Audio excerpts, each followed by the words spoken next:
I have a comment to provide over here. So my name is Rangita and I'm representing International Organization for Migration. And this is not a question, but then just to share some thought. Um, so during this COVID-19 pandemic and then afterwards recovering, so we have seen a lot of migrants returning from a lot of countries, and we have also tried to assist a lot of people. But then with the restrictions, always restrictions as well as airport restrictions, they were not able to return back properly. But then people who have returned, we see there is a dramatic influence of these returning migrants transforming their lives into green integration. So I think that's a very positive move. So rather they normally they used to actually buy three wheelers because it's a very quick cash generating mechanism for them. But today we see that they tend to go into green integration rather buying another three wheeler and emitting more carbon dioxide to the system, more greenhouse gases to the system. So I think it's a very positive move. And I really believe this home gardening and other sort of mechanisms have really given some sort of a good start uh, to mitigate or to actually to adapt and to mitigate the climate change in Sri Lanka. Thank you.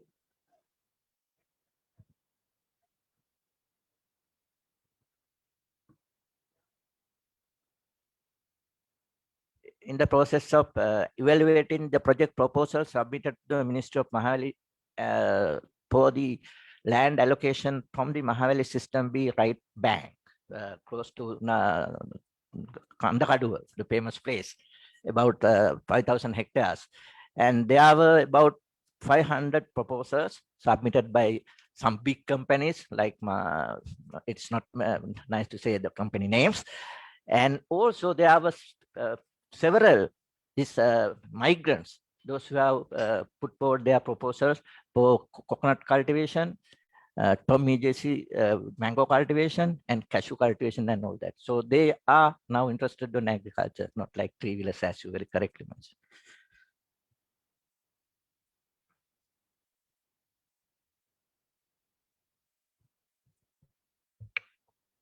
Sorry, I'm taking a few few questions. Just now we are talking about agroforestry, which cuts across both agriculture and forestry. Unfortunately, we don't have Ms. Nilmini here today, so we could have looked into the biodiversity component had she been here. But my first question is with both for agroforestry and forestry, and since Dr. Bunyawadan mentioned land allocation, if someone is going to take an effort for climate action, scaling up resilience through agroforestry efforts, how much capacity is there in the country to do something like this? Is there land that can be allocated, or is it going to be an issue to find land to do this? First one. And then if you're going to find land, what would be the best options for agroforestry? So it's a open question. What kind of crops, what kind of varieties have been successful in doing this? And Kumudini, Ms. Vidyalankara, have all these been taken into account when we are doing the NDC? So I think we have mentioned agroforestry in last NDCs also. So maybe one way to look at this going forward, what would be the way? Because we might get more information in the project work we are doing. So is there an opportunity for us to engage and incorporate these into your planning processes? Thank you.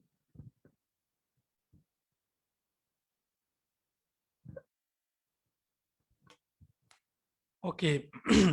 um, in general, I think we have the land limitation for expansion of agriculture. Now we have reached to the optimum. There is no land available for new except few areas. So what actually we could do is, so you use what is right now growing in the efficient way, right? Even all these tea plantation and other plantation, we can nicely, even actually it is a must that tea should be having 30% of shade, right? But due to some management decision, they cut, and I mean not all the plantation adhering to that type of thing. Another thing, the urban forestry, roadside planting, and even each and every, look at, go to the Nuareli area, we can nicely have the salt agroforestry systems, which has which is going to produce many positive conservation measures. Because all slopey lands now in general, I think that Dr. Punyavardhana may agree. The common belief is about 40% of the land is degraded, and from the highlands 1 feet of the soil is already lost type, right? So then actually we can nicely, that is what I mentioned, agroforestry we have systematically approach in a scientific way, right? There are a lot of species we can provide, we can get numerous advantages by having leguminous species, nitrogen fixation, and also the multi-purpose tree species. Not only one type of product, there are there are species you can get different type of product, right? And also other thing I want to mention, so now there is a developing the area, these trees are having different phytoremedial properties. That means they can absorb toxic, store even the toxic type, convert into less toxic type. So then we call it as in general phytoremediation, or that is why even a kumbuk, me, that type of species are having lot of that type of properties. We have very limited information regarding those. Even home gardens we can include it in, we can introduce that type of species where the numerous benefits could be obtained. That is like you mentioned, there are, we have a wealth of information regarding not many but certain species about their contribution, growth pattern, and how the management has to be done like that. But we have to expand, we have to actually do more research on the local native type of species, what type of, because when you again, we found the series of experiment has been done in the past. We found we can very nicely increase the species composition where the biodiversity could be increased. And also we found actually 20 to 30% of the species in the home gardens are not used or even not known the importance of it. So then we can either do research and find out their contribution, or else we can introduce more productive types into the system where we could get more benefits. So those are the things. Actually a lot of things could be done. What we need is a deliberate intervention to increase the tree component, because you don't have to have a monocropping all the time. Actually it is always best good to have mixed cropping. So then having rows of few, like alley cropping is a good example, because you can have any, like an interface of even 30-40, but you can have a hedgerow. So where in slope land, actually other countries is must. We should introduce, I think environmental ministry and the agriculture ministry should make regulation that slope land should have perennial component. With the guidelines they can do the recommendation how the spacing is going to be, because that has a huge impact. Otherwise, you go to Mahavali, even after very, like a slight rainfall, and the river flows with the muddy color, like, so that means in the indication of the, huge loss of the soil. So, again, there is a saying, if the soil is poor, nation is poor, right? So what we have to invest on conservation of soil and water. So then we don't have to worry about too much of the other resources if the soil and the water conservation is there, because plant is growing well. So that is the concept of organic agriculture as well. Inorganic agriculture, if the soil is rich, so then the rest is taken care of by the nature to a measure, greater proportion. From the forestry perspective, I would like to add, not add really, add my views on this. Because although we say agroforestry, it's not mentioned anywhere. Honestly, it's not mentioned in forestry NDCs. It's not mentioned in agriculture NDCs. Although I don't know where this one, which is really the way to go, but it's not mentioned. So maybe we need to take effort to do that, because we always say that, okay, we talk about forestry, we talk about agriculture, and then we talk about the impacts of climate change on both. But also we say that to have a good, healthy ecosystem is the way to go. So that healthy ecosystem will provide the socioeconomic benefits for its users, as well as protect the natural resources. So, but well, it needs to be factored in. Yes, by authorities to this. Otherwise, it will be just talking. It will be academic disclosure, but it won't go into policy. And also with regard to this, that we all know that our land is limited, and already the agriculture has taken most of it, and now it can't expand. But it needs to increase its efficiency. No? I mean, that's what proposed by Dr. Professor Nisank a long time ago also. But it's very controversial, because that's not what people want. And even now, we all know that forestry is having a lot of challenges.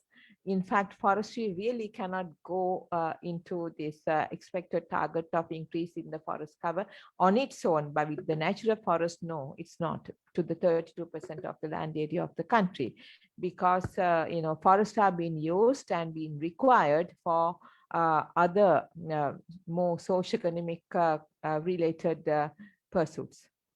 And with the cancellation of the 5/2001 circular also, it really has accelerated the process.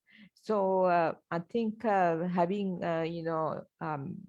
being mindful of all these pressures, it's not only climate change, but then our anthropogenic actions also are at play. So we need to talk about it and then come to a consensus as to how we should proceed. So I think this is a good time for that, so that neither agriculture nor forestry or socioeconomic welfare of people will suffer, but all, it would be a conducive way for everybody to move forward in an amicable way. But we can't get out of being sustainable, because we have UN declaration on SDGs, and we have signed it. We have formulated the policies and programs also accordingly, and even each institution has done it. So there's no way that we can back off, but we have to move forward with that. Okay. Add in one more point. Actually, I agree with Professor Hemanti, but I think there are two NDCs in the agriculture sector. That one is focusing on integrated plant and nutrition system, and other one is sustainable land and water management. So I hope that this concept can be embedded into these two NDCs. So next week we will have a session with the agriculture and livestock sector to develop 10-year implementation NDC plan. So we can take this term into consideration, I think, when we develop in the implementation NDC plan. Just one more, Kumudini, to mention this specific word also, because otherwise, the emphasis on that will be lost, and even it's not there in the agricultural policy. So it has to factor into the policy as well as the NDC as a word, because that really means a lot. No? Just to add to what Professor Hemanti mentioned, in fact, my name is Jayanta Vijay Singh. I'm from Rainforest Protectors. By the time I asked for the mic, you have not expressed your opinion on that. So it's you. I think half of what I wanted to say you addressed. When Dr. Purnivardhan was talking about the Mahavali lands being offered to investments for agricultural and other aspects. One key question I and a lot of other people had is that there were investors who are interested in ecotourism ventures and other ecosystem improvement projects that they had. But unfortunately, when they have approached Mahavali, Mahavali has said that this is specifically for agriculture only, and you can only do certain crops that they have mentioned. I have the 4 sectors that was offered: Madirigiriya, Girandarukotte, Kandakadu, and Mutuwella. And in addition to that, there have been several other places that have been offered to big investors. So when this international organization for migrants were talking about the opportunities of people who are coming down to the country and investing, them investing in these zones practically. And from what I know, that's impossible, and it has not happened, and it is not going to happen. And one of my friend who went to see some of these lands send me the pictures of some of these lands that are being offered and its ecosystems, and some of these lands that are elephant transit zones and elephant habitats, and have natural ponds, lakes, and all of that, and well-grown forest cover and all of that. So what he was saying is that he said, I was interested, Mahavali took us there, but as an investor, I don't feel like investing there, simply because he was so conscious of the environment that he felt if he had done any agricultural projects there, he would have been impacting the whole ecosystem and whole biodiversity in that area. Because if you look at now, I might be taking a few extra minutes here. If you look at when the Mahavali was implemented, what it did is like it took out a great number of probably hundreds of thousands of acres of forest in the central hills and in the surrounding areas, which was giving us the rain, which created rain. So just to compensate the forest cover loss, now if you look at the latest being the Moragahakan took away about 12,000 acres of forest cover in the hills. So to compensate that, we had the national parks, the floodplains to Madru and all that being created. And then we had the other Mahavali reserves that were there in these areas. Now, what we are doing is we are using all these lands that were allocated just to compensate the forest cover loss of Mahavali, again for developmental activities. Now, in 2008, when the forest cover assessment was done, we calculated all these as forest cover. And that is how we arrived at 29.6. And now NDC says we are going to go for 32%. And of course, it has come down with the splendor of wisdom, speaking of 30%, probably a certain percentage that we will be increasing. But the problem now is that with the utilization of these Mahavali reserves, Mahavali forests for developmental activities without giving due consideration to the biodiversity, forest cover, and other ecosystem services, how will we achieve these targets we set out? So I think we will have to really look at, like Professor Hemanti said, once again, we have we need to 60. quickly wind up your question very in a point we can't. I understand. I understand. Like I said, this is very important. I think this is very important for everyone to understand. Can you concise and quickly? Yeah, I will try and do my best. 62% of our lands are agricultural lands. I'm not saying it. Ministry of Agriculture is saying. So if 62% of our lands are agricultural lands, I think it is up to us to see how productively we could use the existing lands and probably try and introduce more enhanced, technologically advanced agricultural mechanisms and improve productivity, and look at pre-harvest and post-harvest loss, which is also a big concern. So I really invite a forum of this nature, speaking of climate resilience and adaptation and addressing climate change and all of that. And it's an international, we have international commitments and local commitments. So I hope that we will seriously be talking about these topics and see how we can better plan all of what we are doing, which are impacting us badly. Thank you. Yeah, if the panel has any responses. Just to make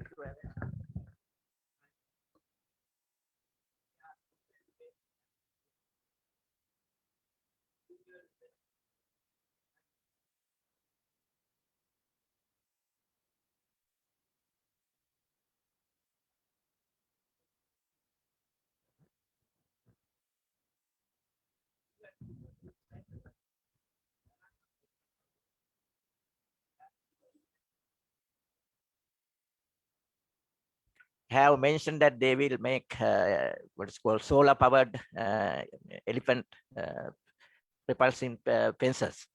And other thing is this particularly being, though I am a climatologist now, I started my career as a soil scientist 20 years back.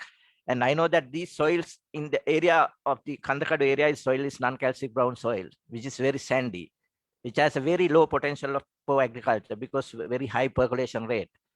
And the best land use for the non-calcic brown soil is the either grasses or paddy. And but for this particular area, Mahal system being like Mutuella and Singapore and Kandakadu, they are not going to give water for paddy. So best land use for my understanding is going for pasture and livestock.